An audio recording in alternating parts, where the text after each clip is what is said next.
Hello friends, आप सभी का इंग्लिश स्पीकिंग प्रैक्टिस क्लास में स्वागत है। फ्रेंड्स, आज के वीडियो में हम सर्दी के मौसम में बोले जाने वाले शब्दों और वाक्यों को इंग्लिश में बोलने का प्रैक्टिस करेंगे। तो आइए फिर वीडियो स्टार्ट कर लेते हैं। आज का हमारा पहला वर्ड है ठंडी। ठंडी या फिर सर्दी, जिसे अंग्रेजी में विंटर बोलते हैं। जैसे कि अगर हमें ये बोलना हो कि सर्दी आ गई है, तो इसे इंग्लिश में बोलेंगे विंटर हैज किक्ड इन। सर्दी आ गई है, विंटर हैज किक्ड इन। कोहरा, कोहरा को अंग्रेजी में हम फॉग बोलते हैं। अगर हमें ये बोलना हो कि आज कोहरा छाया हुआ है, तो इंग्लिश में बोलेंगे इट्स फॉगी टुडे।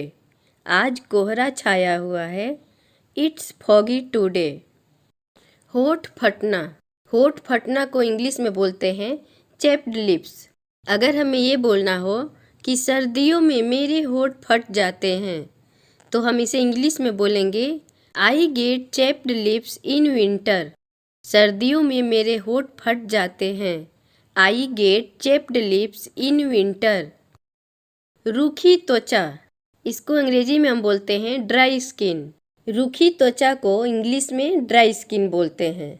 जैसे कि अगर हमें किसी से ये बोलना हो कि मेरी त्वचा रूखी हो गई है, तो इसे इंग्लिश में हम बोलेंगे my skin has become dry.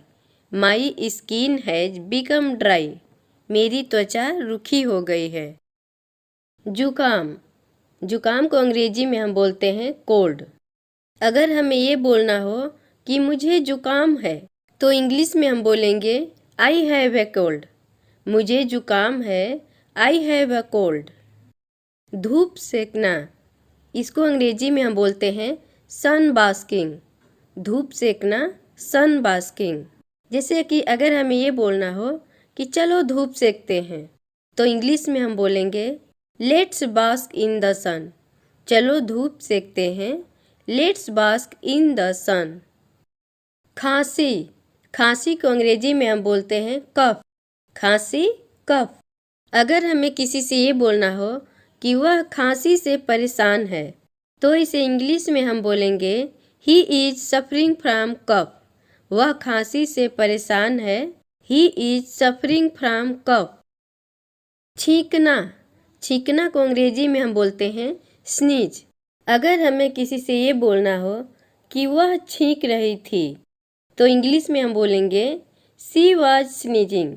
वह छींक रही थी, सी वाज स्नीजिंग। गले में खराश, इसको अंग्रेजी में हम बोलते हैं सोर थ्रोट। जैसे कि अगर हमें ये बोलना हो कि उसके गले में खराश है, तो हम इंग्लिश में इसे बोलेंगे he has a sore throat. उसके गले में खराश है, he has a sore throat.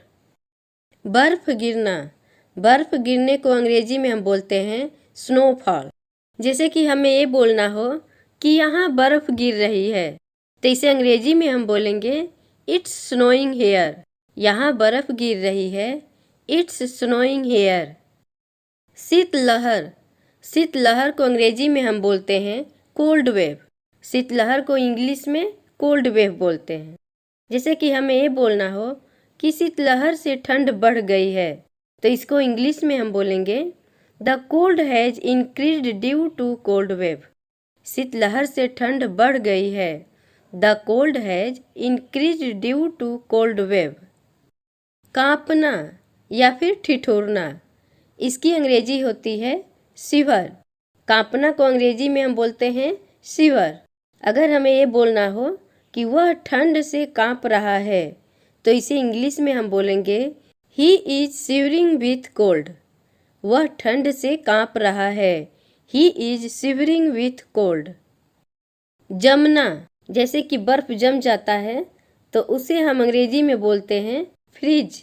अगर हमें ये बोलना हो कि मेरे हाथ पैर जम रहे हैं, तो इसे इंग्लिश में हम बोलेंगे my hands and feet are freezing. My hands and feet are freezing. मेरे हाथ पैर जम रहे हैं। सुन्न हो जाना, सुन्न हो जाना को इंग्लिश में हम बोलते हैं गो नम। गो नम मतलब होता है सुन्न हो जाना। अगर हमें ये बोलना हो कि मेरी उंगलियां सुन्न हो रही है, तो इसे इंग्लिश में बोलेंगे माई फिंगर्स आर गोइंग नम।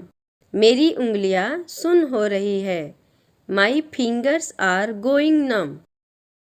हाथ सेकना, हाथ सेकना को अंग्रेजी में हम बोलते हैं हैंड वार्मिंग। हैंड वार्मिंग मतलब होता है हाथ सेकना। अगर हमें किसी से ये बोलना हो कि आग से अपने हाथ सेक लो, तो इसे इंग्लिश में हम बोलेंगे warm your hands by the fire. आग से अपने हाथ सेक लो, warm your hands by the fire. आग जलाना, आग जलाना को अंग्रेजी में हम बोलते हैं किंडल। जैसे कि अगर हमें किसी से ये बोलना हो कि आग जला दो, तो हम इसे इंग्लिश में बोलेंगे किंडल द फायर।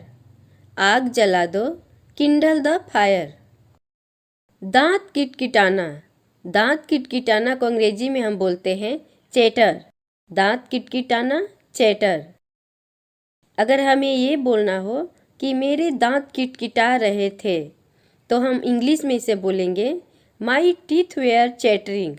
मेरे दांत किटकिटा रहे थे, माई टीथ वेयर चैटरिंग।